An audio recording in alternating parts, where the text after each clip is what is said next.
कहानी जो दिल को छू जाए। एक कपल को शादी के 11 साल बाद एक लड़का हुआ। बहुत ही प्रेमी थे और उनका लड़का उनकी आंखों का तारा था।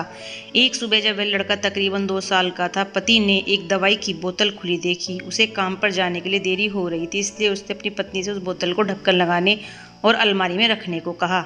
लड़के की मम्मी रसोई घर में तल्लीन थी, वो ये बात पूरी तरह से भूल गई थी।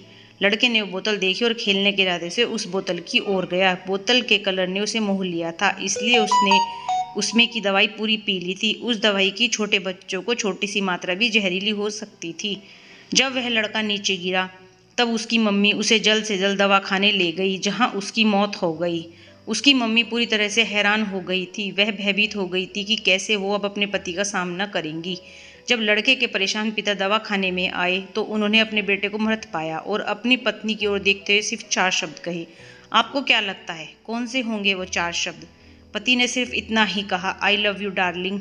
उसके पति का अनअपेक्षित व्यवहार आश्चर्यचकित करने वाला था। उसका लड़का मर चुका था, वो उसे कभी वापस नहीं ला सकता था और वो उसकी पत्नी में भी कोई कसूर नहीं ढूंढ सकता था। इसके अलावा आगे उसने खुद ने वह बोतल उठा के बाजू में रख दी होती तो आज उसके साथ यह सब न होता।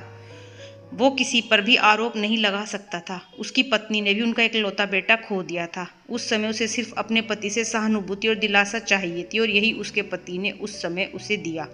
कभी कभी हम इसी में समय व्यर्थ कर देते हैं कि परिस्थिति के लिए कौन जिम्मेदार है या कौन आरोपी है। ये सब हमारे आपसी रिश्तों में होता है, जहाँ जॉब करते हैं वहाँ, या जिन लोगों को हम जानते हैं उन सभी के साथ होता है। और परिस्थिति के आवेश में आकर हम अपने रिश्तों को भूल जाते हैं और एक दूसरे का सहारा बनने के बजाय एक दूसरे पर आरोप लगाते हैं। कुछ भी हो जाए, हम उस व्यक्ति को कभी भी नहीं भूल सकते जिसे हम प्रेम करते हैं। इसलिए